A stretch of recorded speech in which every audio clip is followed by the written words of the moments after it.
Aleluia. Que a graça, a paz e a misericórdia do Senhor esteja sobre o seu coração. Amém? Que alegria poder estar aqui com o pastor Josué, com a Bianca, com Gabriel e o Lucas.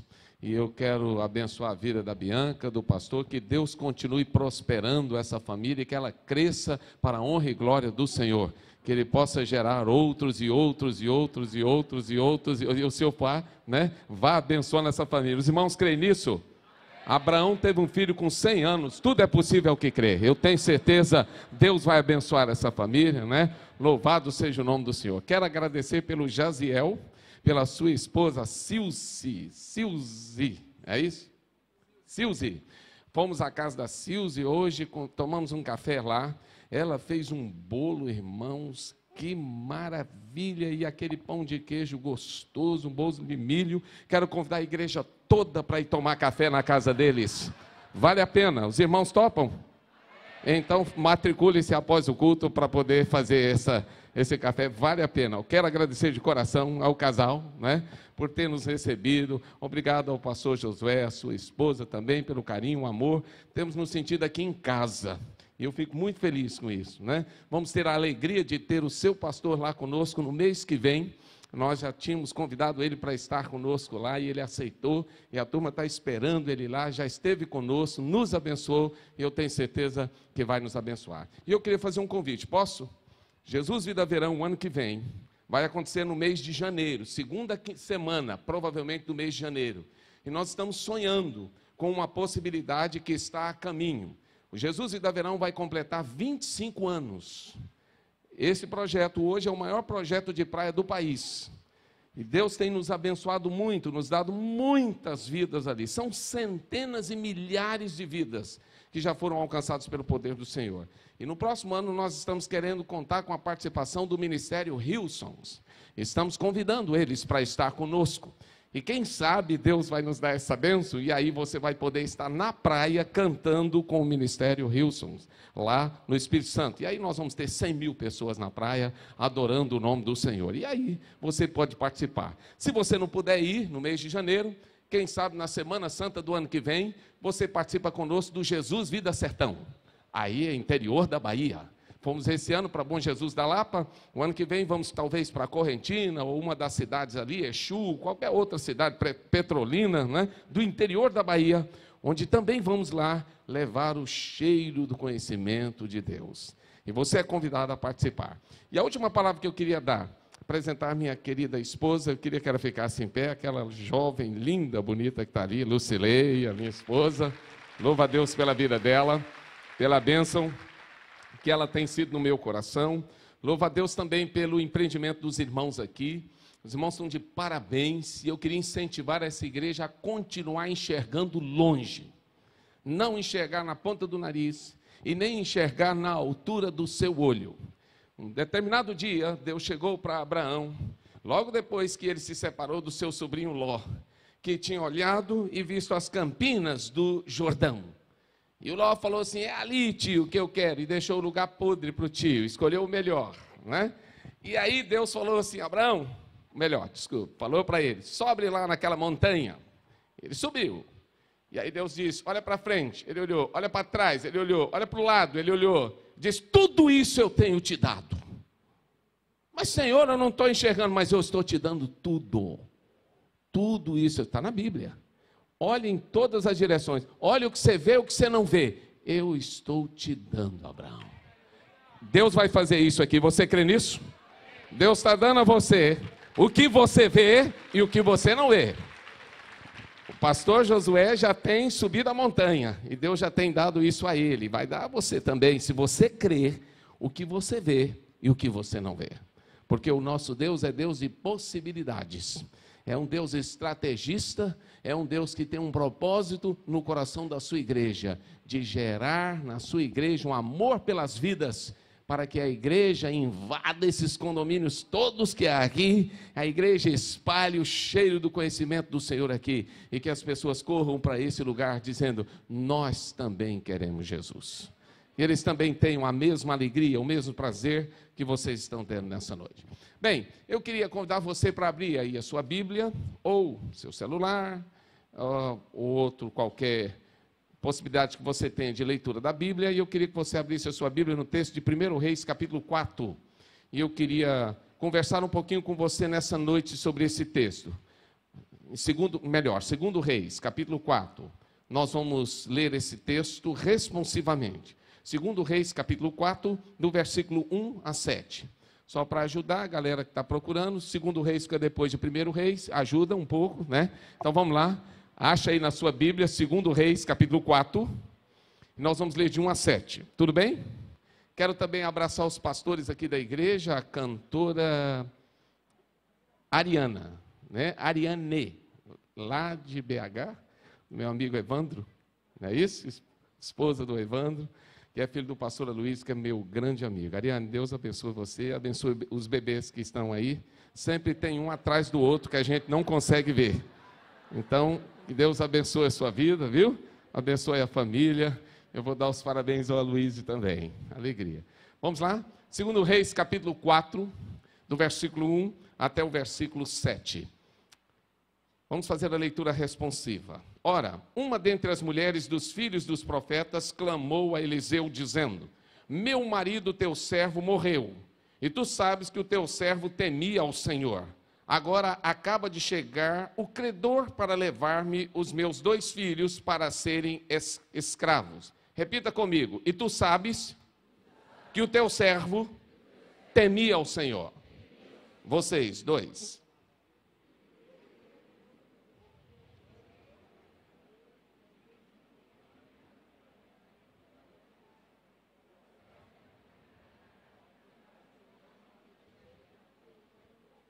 Repita comigo: eu não tenho nada. Disse-lhe ele: vai, pede emprestadas vasilhas a todos os teus vizinhos, vasilhas vazias e não poucas.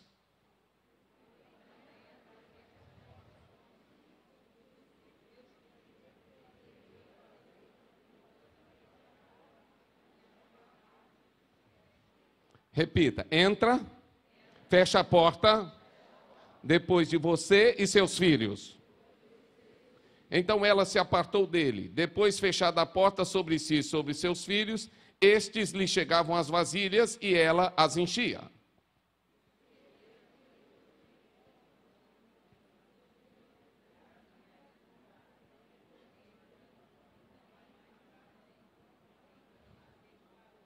Então repita agora: não há mais vasilhas vazias.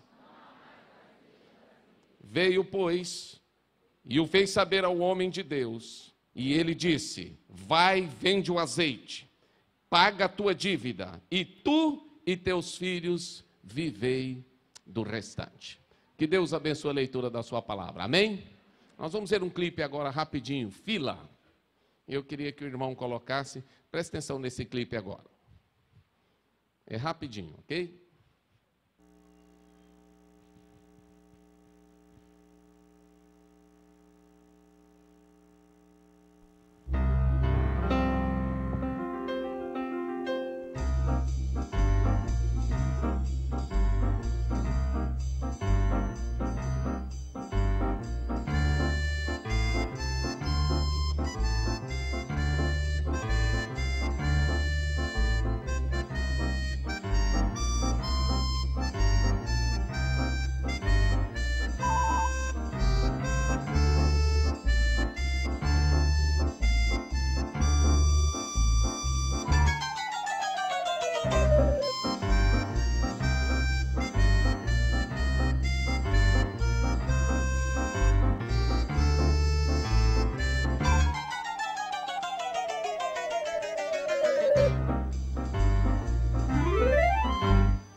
Está aparecendo na fila do seu banco, irmão? A indecisão é um perigo. Muitas vezes nós vivemos a indecisão na vida. O pior é quando nós vivemos a indecisão na hora que temos que decidir. E na hora que nós temos que tomar decisão, se ficamos indecisos, a coisa piora. E eu quero nessa noite pensar com você, o que acontece quando você chega ao final de você mesmo? O que acontece quando todas as possibilidades falham? O que acontece quando parece-me que uma nuvem está sobre a sua vida, sobre a sua casa, e as coisas começam a dar tudo errado? O que acontece quando você é crente, e mesmo sendo crente, mesmo sendo fiel a Deus, sacerdote de Deus, profeta de Deus, homem de Deus, pastor de Deus, diácono de Deus, membro da igreja de Deus, o que acontece quando uma série de dificuldades vem sobre sua vida? E aí? Que decisões eu devo tomar numa hora dessa? O que fazer quando eu não sei o que fazer? O que fazer na hora em que a situação fica difícil e se complica, principalmente quando eu tenho sobre mim a responsabilidade de uma família? Quando eu tenho filhos, quando eu tenho pessoas que dependem de mim, o que fazer numa hora dessa? Parece-me que essa era a realidade desta família. E a chefe dessa família, a matriarca dessa família, porque a Bíblia vai falar o que aconteceu com o chefe da família, chegou a uma conclusão. E a conclusão dela foi aquela que está escrito ali: eu não tenho nada. Você pode dizer isso para a pessoa que está do seu lado? Eu não tenho nada. Agora vira para a pessoa do outro lado e diz: eu não tenho nada. É sobre isso que eu quero pensar nessa noite. Eu não tenho nada. Pode passar aí, irmão. O que a palavra de Deus nos diz a esse respeito? Pode colocar o slide todo, tá bom? O que a palavra de Deus vai nos dizer a esse respeito nessa noite? Você olha para esse texto e você vai descobrir que havia problemas graves ali naquela família. E eu quero dizer uma coisa para você: toda família enfrenta problemas. Não há uma família aqui que não vai enfrentar problemas. Nós falamos sobre isso hoje cedo. Falamos sobre os conflitos familiares. Mas a situação nessa família aí era muito grave. Era uma situação de desespero, era uma situação difícil de ser contornada, enfrentada. E a palavra de Deus fala que havia várias perdas acontecendo nessa família. Havia várias circunstâncias que estavam circundando essa família, que estavam tornando essa família praticamente inviável. O que acontecia lá? Pode passar o slide. O que acontecia naquela família? A gente vai perceber que algumas coisas aconteceram. E a primeira coisa que a gente vai perceber é morte na família. A morte chegou e ceifou a pessoa principal daquela família. E a Bíblia diz que ele era um servo do Senhor, mas servo do Senhor também morre. Você pode dizer isso para o irmão? Irmão, servo do Senhor também morre. Então se prepare. Fala aí para o irmão do lado, se prepare. Porque servo do Senhor também morre. Às vezes a gente acha que não, somos totalmente blindados, porque somos servos do Senhor, então nada acontecerá conosco. Não há essa promessa na Bíblia, mas há uma promessa na Bíblia de vida eterna para o servo do Senhor. Isso você pode crer, mas a morte veio até aquela casa, e ceifou a pessoa principal daquela casa, que era um servo do Senhor, que está na Bíblia. Esse foi um problema já difícil, porque era um problema que trazia uma certa dificuldade naquela hora, ficar sem o chefe que conduzia a família, que era o provedor da casa, que era aquela pessoa que era o abençoador, que era aquela pessoa que cuidava de tudo. Mas o problema maior se sucedeu: o chefe da família teve que contrair dívidas. Aqui não há esse problema, não é verdade? Não há dívidas, mas lá havia. Aquela família tinha dívidas. Estava vendo uma pesquisa agora, mais de 50% das famílias brasileiras estão endividadas. E muito endividadas. E a tendência é ir piorando mais com a crise, a situação ia ficando mais difícil. Ali havia um endividamento, e a dívida era alta. E não diria impagável, mas era uma dívida que tinha um valor considerável. E o que acontecia? A família não tinha como enfrentar aquela dívida. A família não tinha como pagar, a mulher não tinha como pagar, os filhos não tinham como pagar, e agora os credores estavam se tornando impacientes. Eles queriam receber de qualquer forma. E aí vem um outro problema para aquela família viver. Agora, pode passar o slide. Era o risco de perder os filhos por causa do dinheiro. Talvez o risco na sua casa não seja por causa do dinheiro, mas lá havia o risco de perder os filhos por causa do dinheiro. Os credores queriam receber de qualquer maneira, e então propuseram algo que era permitido na época: ou você paga, ou eu levo seus filhos como escravos. Já havia uma perda do pai, agora perder os 2 filhos, ficar sem os filhos, era algo que não podia acontecer na vida daquela mulher. Seria uma desestruturação completa, não só situacional, mas emocional, espiritual, em todos os níveis. Ela não podia perder os seus filhos. Os credores apertavam, queriam levá-los como escravos. E o pior é que quando ela olhava para a sua despensa, quando ela olhava lá para a sua casa, ela olhava para as vasilhas e elas estavam vazias. Não havia alimentos, não havia provisão, não havia expectativa de continuidade, de sobrevivência naquela casa. E agora? Você vai dizer, pastor, a coisa estava feia lá, hein? Mas não para aí. Ainda tem um outro problema que se segue, que é o problema da solidão daquela mulher. Pode passar o slide? O problema da solidão e a viuvez. Não era como no nosso contexto, em que uma viúva podia trabalhar tranquilamente. Naquela época, não. Havia muita dificuldade para que ela pudesse trabalhar e prover a sua subsistência, e mais ainda dos seus filhos. E ela estava sozinha, e ela não sabia o que fazer. E agora? Dou um tiro na cabeça, pulo da ponte, me enforco, saio falando que Deus não gosta de mim, que não me ama, que eu sou um servo. Como é que acontece uma tragédia dessa? Como é que acontece uma sucessão de problemas desses na minha casa? Choro, arranco o cabelo da cabeça. O que faço diante das circunstâncias adversas da vida? A palavra de Deus fala que essa mulher tomou algumas decisões. E eu quero chamar a sua atenção para essas decisões. Pode passar. Primeira decisão que a palavra de Deus fala que essa mulher tomou foi essa. Ela buscou a orientação de Deus para a sua vida. Você pode virar para a pessoa que está na cadeira de trás e dizer, busque a orientação de Deus para a sua vida. Por favor, fala aí. Busque a orientação de Deus para a sua vida. Pode colocar o slide todo. Busque a orientação de Deus para a sua vida. Como é que ela fez? Eu quero chamar a sua atenção, olha para mim. Nunca você vai buscar a orientação de Deus se você não estiver disposto a fazer alguma coisa.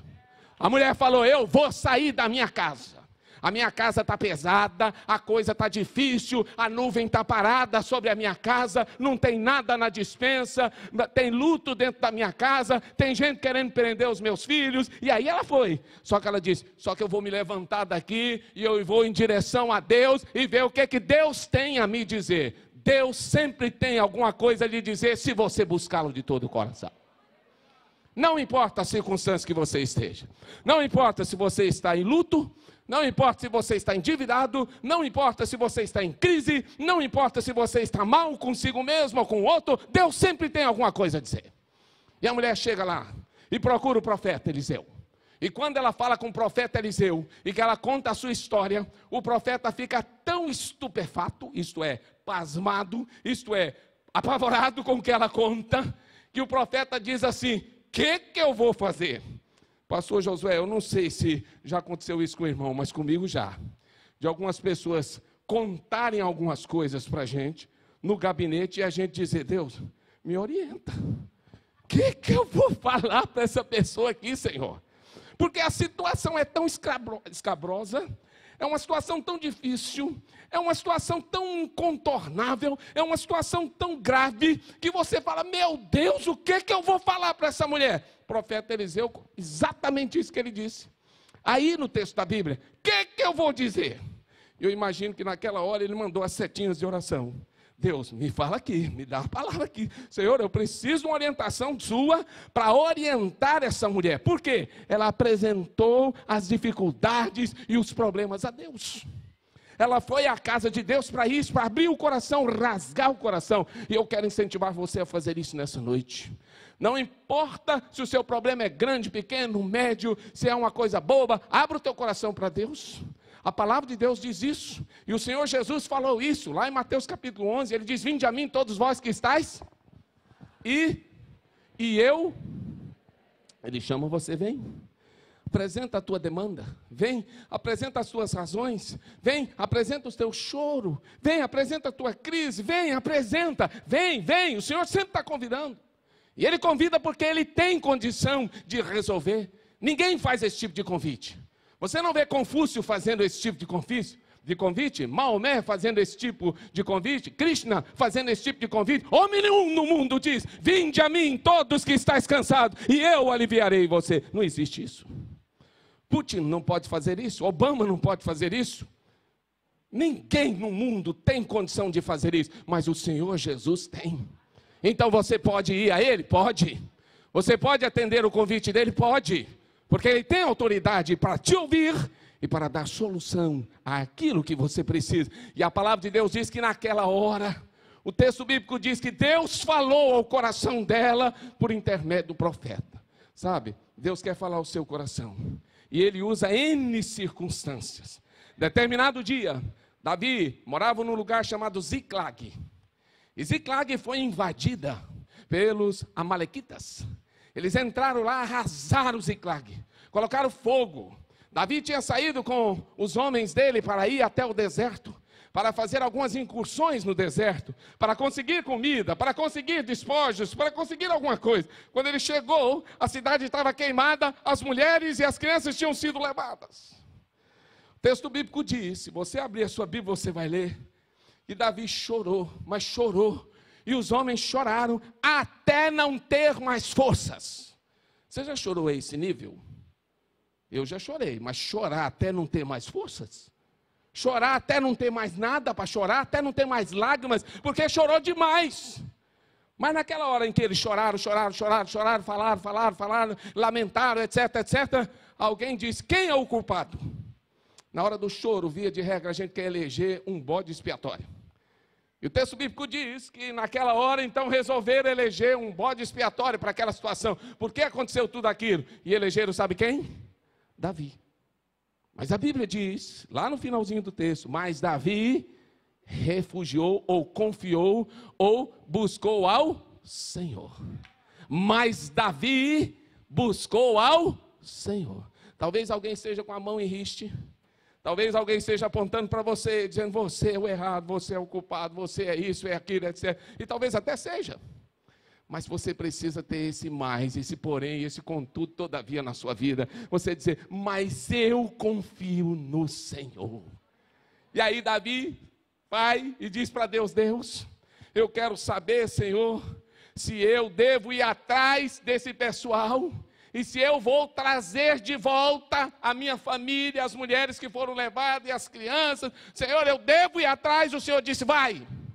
E eu quero saber, eu vou trazer de volta. O Senhor disse, vai. Disse, ótimo. E Davi disse, vamos, gente. E o pessoal disse, para onde? Ele disse, não sei. Nós vamos sair, nós vamos procurar. Não tinha iPad, não tinha GPS, não tinha nada que indicasse onde os amalequitas estavam. E agora? Vamos sair, vamos procurar, vamos sair. Perguntamos um, perguntamos o outro. E aí eles saíram. E eles caminharam. E Deus também não disse onde os amalequitas estavam. Porque, via de regra, Deus quer que você caminhe pela fé. Deus quer que você confie nele, que você dependa dele, que você creia nele. E que você vá crendo que ele está à sua frente. E Davi vai. E o texto bíblico diz que quando ele está caminhando e passando por determinado lugar, os soldados dele acham um servo que está caído, quase morto. Era um egípcio, um servo egípcio, escravo egípcio. Estava caído, quase morto. E então, trouxeram aquele servo, e aí Davi disse, dá comida para ele. Eu imagino aquela galera dizendo, o cara foi descartado. Ele é um escravo, foi jogado fora porque está doente. A gente vai perder tempo com esse cara, nós estamos atrás da nossa família. Não vamos dar tempo para essa figura aí, não. Dá comida para ele. Deram comida. E vamos esperar um pouco. Mas Davi, nós temos que... Vamos esperar. Esperaram. Aí Davi pergunta a ele, meu filho, por que você está caído aqui? Ah, o senhor não sabe. Eu estava fazendo parte de um time aí dos amalequitas. Entramos numa cidade aí, arrasamos a cidade, queimamos tudo, etc. E ele foi contando com entusiasmo, e etc. E daqui a pouco, então ele termina a história e ele diz, pois é, só que eu adoeci e os amalequitas me jogaram fora. Aí Davi faz a segunda pergunta. E você me levaria até eles? Aí a ficha do rapaz caiu. Blim, blim, blim, blim. Ele falou, ih, é Davi que está aqui. E aí ele falou assim, te levo, mas se você preservar a minha vida, ele disse, está garantido. Ele levou ele até os amalequitas, ele foi lá e matou os amalequitas, recuperou a família, recuperou as mulheres, recuperou as crianças, nenhuma unha ficou para trás e ainda trouxe todo o despojo dos amalequitas. Quem que Deus usou? Uma pessoa caída, no chão, que ninguém queria nada, era um desprezado que estava no chão, Deus usou para falar ao coração dele. Quem Deus vai usar para falar ao teu coração? A mulher foi lá, e ela foi ouvir a voz de Deus, e ela ouviu. E Deus falou alguma coisa para ela. Pode passar o slide. A segunda coisa que eu queria que você guardasse aqui na escola, quando você não tem nada, veja bem, você precisa buscar a orientação. Pode passar, a orientação de Deus. Mas você também precisa fazer aquilo que é incomum. Cutuca no irmão da frente aí e fala assim: irmão, você precisa fazer aquilo que é incomum. Você está dizendo que não tem nada, não é? É. Então Deus vai pôr você para fazer aquilo que é incomum. Porque o comum você já faz. Você vem à igreja, você ora, você participa da célula, você dizima, você faz uma série de coisas comuns. Mas Deus quer que você faça aquilo que é incomum. E agora? Está disposto a fazer, meu irmão? E se Deus pedir para você fazer alguma coisa e te surpreender com o pedido dele? E aí? Você vai ou não?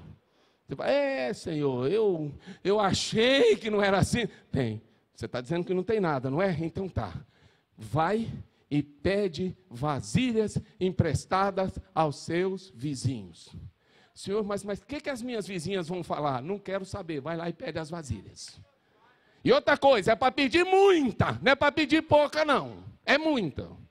Quero que você peça muitas vasilhas. Quantas vasilhas ela pediu? O tanto que a fé dela foi capaz de alcançar. Porque às vezes não há vasilha na sua casa, não é porque Deus não dá, é porque você não enxerga o que Deus está mostrando a você. E o Senhor falou: vai, pede muitas vasilhas, pede emprestada, vai na casa das vizinhas. Eu imagino aquelas vizinhas que tinham uma língua bem pequenininha. E falando: ué, você não era a mulher que não tinha nada? Você não falou que não podia pagar suas dívidas? Está pegando a vasilha para quê? Não tem aquela pessoa que é pouco curiosa? Assim aqui, né? Ela disse: olha, Deus mandou, não sei. Deus falou que é para pedir emprestado. Eu estou aqui pedindo a vasilha emprestada. Você me empresta uma vasilha? Empreste 2, 3. E lotou a casa de vasilha. Faça aquilo que é incomum.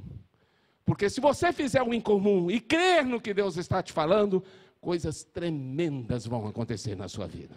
Amém? O texto bíblico fala que o Senhor falou: vai lá, pede as vasilhas emprestadas, todas. Coloca lá no quarto. Entra no teu quarto, você e seus filhos. E eu vou fazer um milagre na tua casa. Mas o teu projeto precisa envolver a família toda. Olha para mim. O projeto de Deus é que toda a sua família seja alcançada. O projeto de Deus é que toda a sua família receba um milagre. O projeto de Deus é que toda a sua família seja suprida. O projeto de Deus não é particular, ele é envolvente, ele é coletivo. Deus quer envolver toda a sua casa. Por isso que Josué disse: eu e a minha casa serviremos ao Senhor. Não era o projeto dele, era o projeto da família, porque Deus quer a salvação da sua família. Você crê nisso? Você crê? Então você precisa envolver a sua família no projeto de Deus. Você pode falar isso para a pessoa do lado: envolva toda a sua família no projeto de Deus. Começa orando, irmão. Quer envolver tua família no projeto de Deus? Começa orando. Ora por eles, clama, clama, clama, clama. Deus vai agir. O Senhor falou: põe todo mundo lá no quarto, junta todo mundo, junta todas as vasilhas, eu vou fazer um milagre. Pode passar o slide aí. Deus disse: eu vou fazer um milagre. Eu achei esse slide lá na internet, achei muito interessante aquela figura. E eu queria que você pensasse nela. Preste atenção, onde é que você vai ficar? O cara da caminha que a gente sempre vê, né? Lá na placa de trânsito, caiu fora. Por quê? Porque aquilo ali é a zona de conforto. E se você quer a bênção de Deus, amado, pula fora da zona de conforto. Porque Deus quer fazer o incomum acontecer na sua vida. Nós não queremos isso, porque nós queremos ficar deitadinho na cama. A gente quer ficar lá na zoninha de conforto, tranquilo, sem ser incomodado, no ar-condicionado, etc. Mas Deus está dizendo: não faça o incomum. Faz alguma coisa diferente, que eu vou propor para você fazer. Vai lá, pede as vasilhas, enche a tua casa, põe bastante e entra no quarto com os teus filhos. A palavra do Senhor fala que vai acontecer uma coisa interessante em seguida. Pode passar, irmão. que vai acontecer em seguida? O texto bíblico diz que ela vai experimentar o milagre de Deus em sua casa. Deus quer fazer um milagre na sua casa, eu já falei isso. Como é que ela vai experimentar? Deus falou para ela, olha, eu vou pegar aquela única botija de azeite que está lá na sua casa e eu vou transformá-la numa porção de suprimento total da sua vida. Senhor, mas aquilo é nada, pois Deus é especialista em transformar o nada em tudo.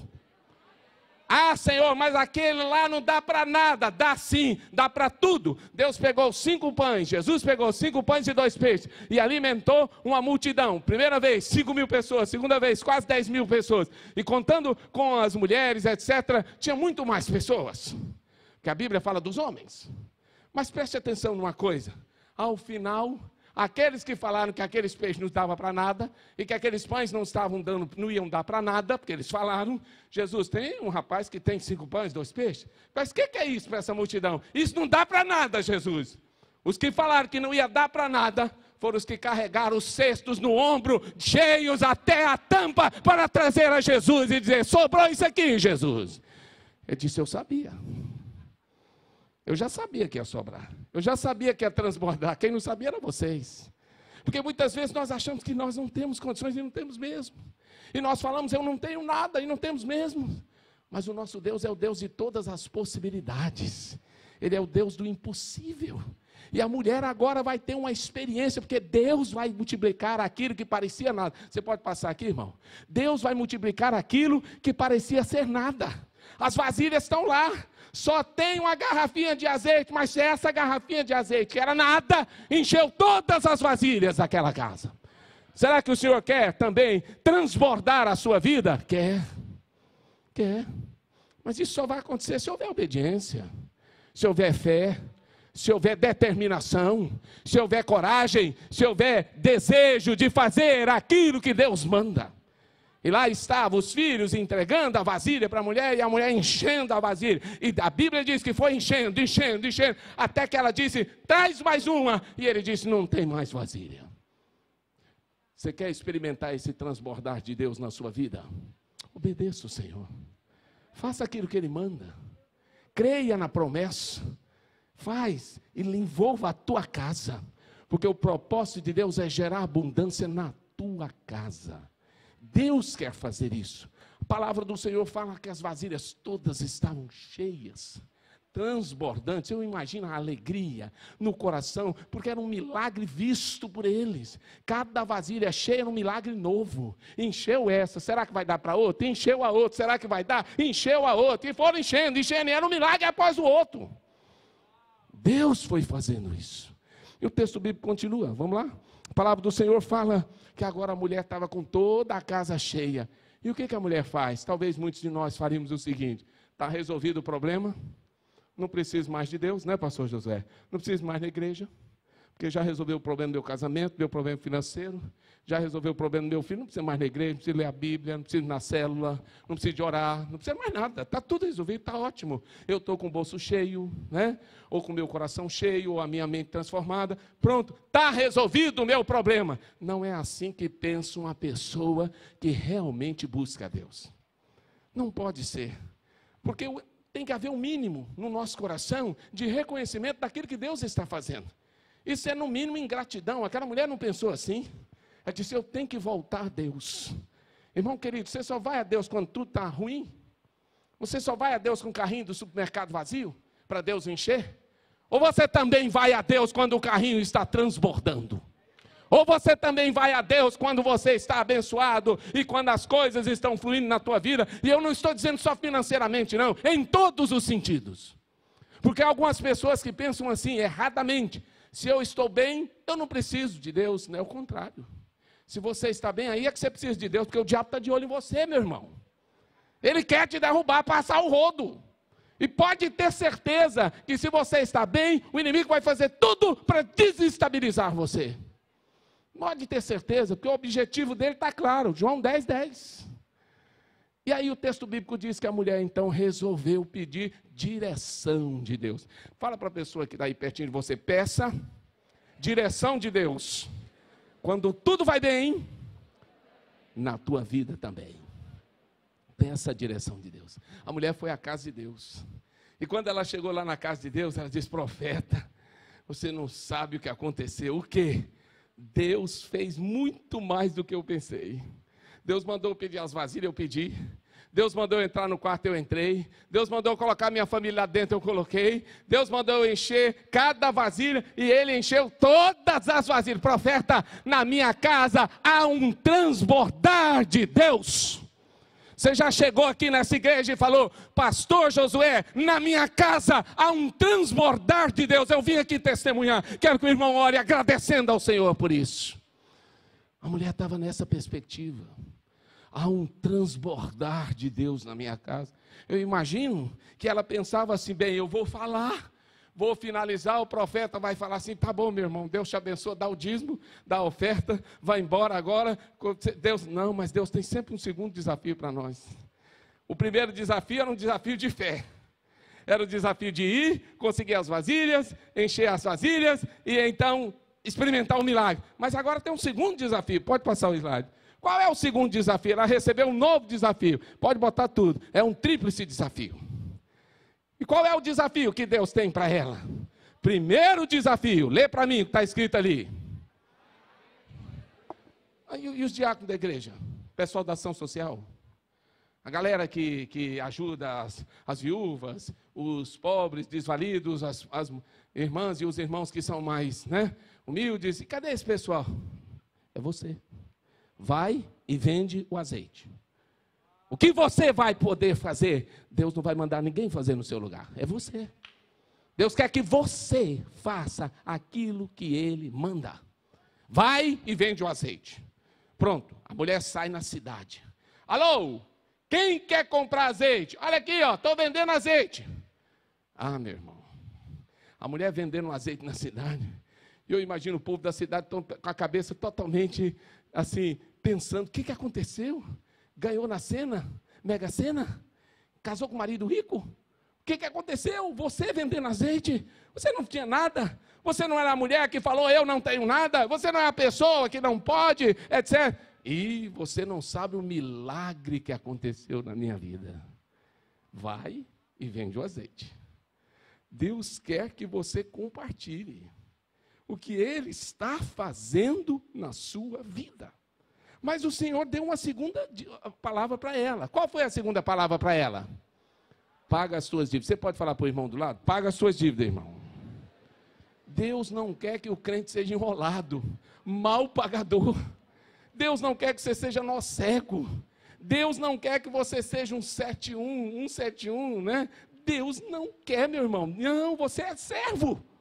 Servo de Deus não passa a perna em ninguém. Servo de Deus não engatilha nada. Servo de Deus é um servo honrado. E eu imagino a mulher chamando os credores: venham aqui na minha casa. Pois não. O que aconteceu? Quero pagar vocês. Mas a senhora não falou que não tinha nada? Não tinha mesmo, não. Onde é que a senhora arrumou esse dinheiro? O que a senhora andou fazendo? A senhora andou fazendo alguma coisa errada para conseguir esse dinheiro? Não, você não sabe o que aconteceu. E a mulher dá o testemunho, irmão. O crente, quando ele faz o que Deus manda, ele testemunha da sua fé. Ele testemunha do grande Deus que ele serve. Ele impressiona as pessoas. E Deus gerou libertação dentro da casa daquela mulher. Os filhos que iam ser escravos agora estão livres disso, porque Deus gerou libertação naquela casa. Mas o Senhor falou uma outra coisa. E a outra coisa que Ele falou é fantástica. O que Ele falou para ela? Viva do restante. O azeite ia dar para o resto da vida? E eu não. Não. Como é que ela ia viver do restante? Filha, olha para mim. Eu vou provisionar a sua casa. Eu vou gerar abundância. Você vai pagar suas dívidas. Você vai estar testemunho de fé. Agora, lembra de uma coisa. Seus filhos vão crescer, não vão? Põe eles para trabalhar. Aí eles vão cuidar, Durante um tempo, eu vou provisionar você. Mas daqui para frente, perninha na estrada, bracinho trabalhando, Viva do resto. Administra bem aquilo que eu estou colocando nas suas mãos. Você administra bem aquilo que Deus tem colocado em suas mãos? Você disse: eu não tenho nada, mas o nada nas mãos de Deus é tremendo. Ele não só dá para suprir a gente agora, mas Ele dá para suprir a gente para frente.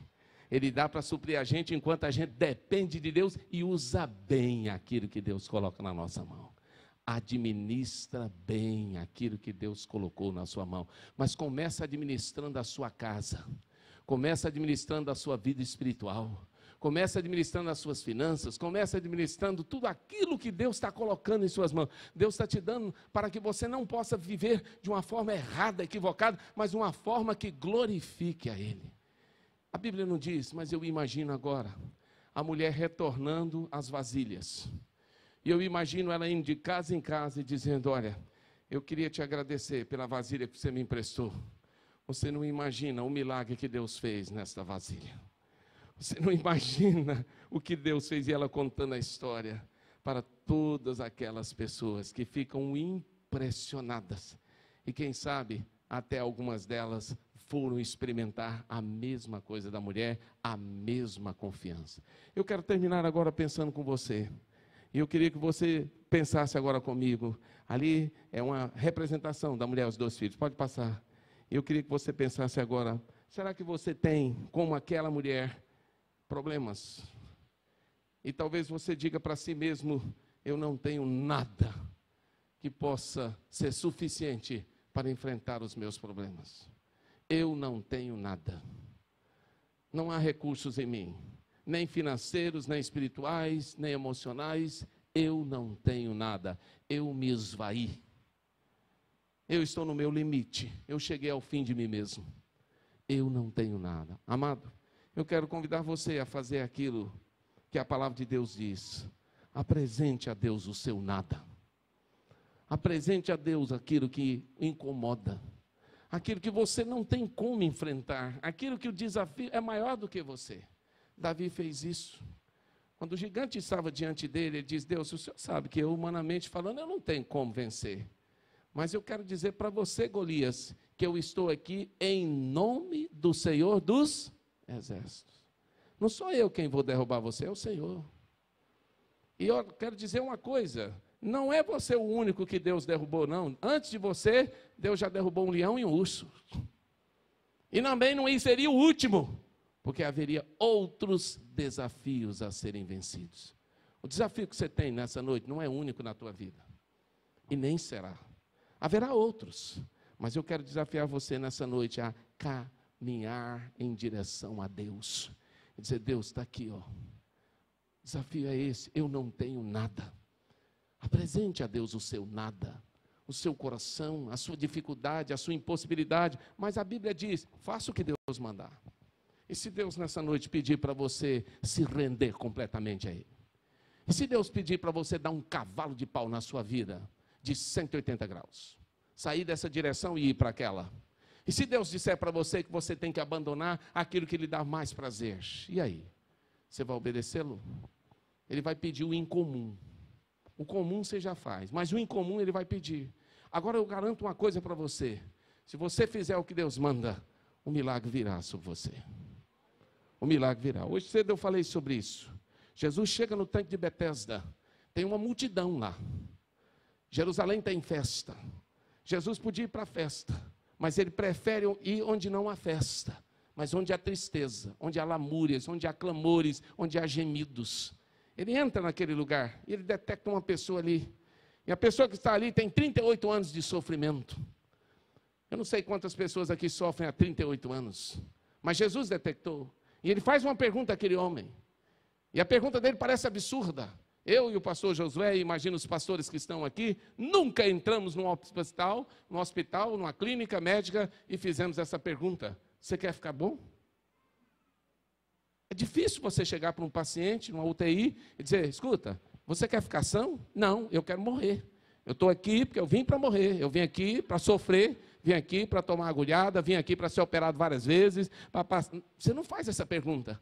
A pergunta parece absurda. Você quer ficar são? Mas o problema, irmão, hoje cedo eu falei sobre isso e eu quero repetir essa parte, é que muitas pessoas tiram partido do seu sofrimento. E ao invés de querer ficar são, eles querem continuar onde estão. Mas pastor, isso é impossível, não é não. Tem gente que quer continuar lá. Você pergunta, você quer mudar de vida? eu vou pensar, eu vou ver. Ele sabe que está doendo, ele sabe que está sofrendo, mas ele não quer tomar a decisão, porque é indeciso. É igual o rapaz ali, não sabe que fila pega. E no final não vai pegar fila nenhuma. Ele fica entre ir e não ir, entre fazer e não fazer, entre obedecer e não obedecer, entre servir e não servir. E aí? Eu contei a história de um homem em Goiânia que tinha um hematoma horrível na perna. E a perna do homem cresceu. E ele ficava com aquela perna exposta e a latinha do lado para recolher o dinheiro. E a galera foi a ele falando, moço, o senhor precisa cuidar, vamos lá, vamos para o hospital. Ele disse, de jeito nenhum. Não, mas o senhor precisa dessa perna curada de maneira nenhuma. Mas por que o senhor não quer? Ele disse, isso aqui é meu ganha-pão. Uma ferida é o meu ganha-pão? É. E às vezes eu quero continuar no erro, sabe por quê? Porque aquele erro me dá algum tipo de prazer. Aquilo que eu faço me locupleta. Aquilo que eu faço proporciona algum tipo de prazer na minha vida. E eu não quero aquilo, abandonar aquilo. E aí não há vitória na minha vida. Não experimento o milagre de Deus, não experimento transformação, porque o que Deus quer me dar não é um momento de prazer, Deus quer me dar a alegria eterna, Deus quer transformar a minha vida, para que eu tenha vitória todos os dias e todos os momentos da minha vida.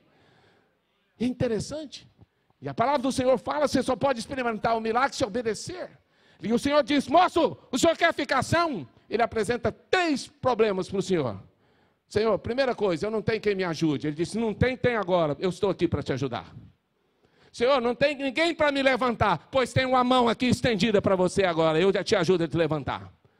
E ele diz, Senhor, tem um problema, quando eu vou correndo lá para aquele poço, e alguém grita, o anjo está aqui, porque havia uma lenda naquela época, que o anjo balançava a água, e o primeiro que pisasse lá era curado. É uma lenda.